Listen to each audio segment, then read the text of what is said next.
My name is Chloe Hundman. I am a third-year Med Peds resident at the University of Tennessee here in Memphis. I am presenting a case that I saw in the PICU and I titled it "A Neck Mass Deviating from the Norm." So to kind of start us off, I wanted to talk a little bit about cervical lymphadenopathy and neck masses in kids and how important it is to kind of keep that differential broad. So cervical lymphadenopathy is common in children, with up to 45% of otherwise normal children having palpable lymph nodes. Lymphadenopathy combined with a neck mass should spark further workup, including viral, bacterial, protozoal, fungal, and malignancy causes. So we had an interesting one come in. Our case started off with an 18-year-old male, and he had 2-week history of right-sided neck pain and swelling. He was complaining of not being able to swallow and pain with movement of his head, and lots of concerning findings. He also said it was really hard for him to even talk. These symptoms were associated with drenching night sweats, which definitely made us a little bit more nervous. Asking some more questions in the emergency room, and when he got to the pediatric ICU, he had denied any recent traumas, any recent dental work, no travel or TB exposures, no contact with domestic or farm animals, and he was not sexually active at that time. Some of the reasons we asked those questions were to definitely rule out things like TB. Some other ideas we were having included definitely Bartonella, different things like that. And we're going to kind of get to that in the next section. So labs wise, his labs came back with a WBC of 32.6, an ESR of 74, a CRP of 159. He tested for HIV, EBV, CMV, and Bartonella, and those were all negative. Taking a breath.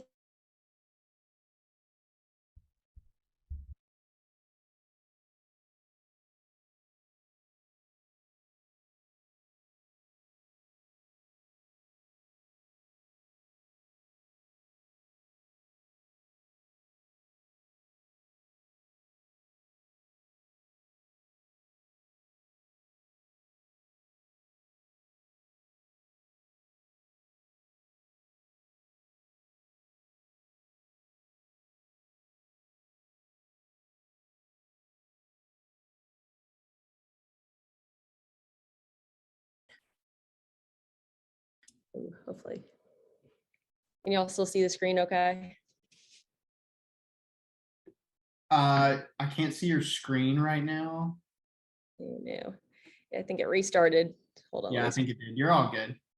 We're ahead of time anyways, so you're fine. Okay. Are we okay now? Good to go. Perfect. So initially, in the ED, he was started on Vanc and ampicillin and sulbactam.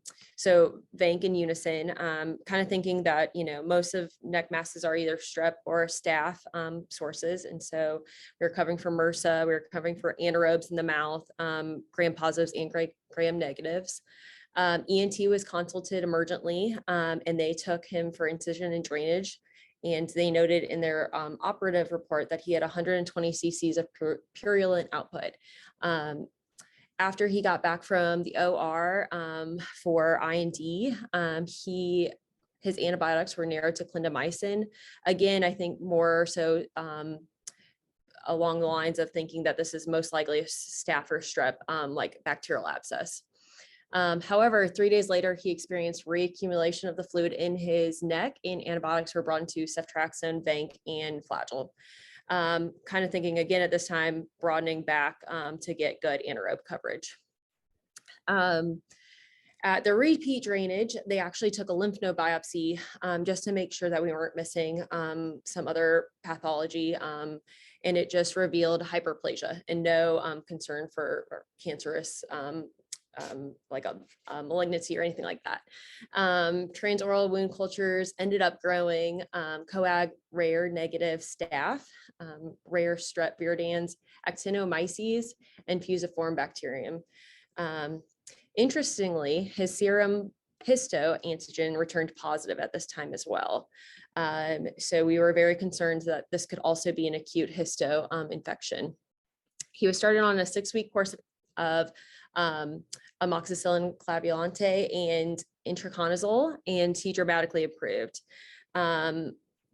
He actually was followed up back in ID clinic a few weeks later, about 3 weeks later, and his repeat histo serum and urine antigen at that time were negative, and his antibody test was negative. So at that point, we were unsure if the initial histo antigen was a false negative, or if the initial infection had resolved with treatment and no antibody response, or there was a cross-reactivity of an initial test picking up another fungal antigen like blasto.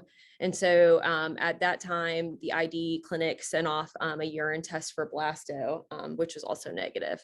So it was kind of just a thing that threw us for a loop, but we went ahead and continued treating for histo with the itraconazole for 6 weeks, and then the augmentin for 6 weeks as well. So all in all, the big takeaways I was hoping to relay with this is that there's a big differential for a young adult coming in with a neck mass and lymphadenopathy.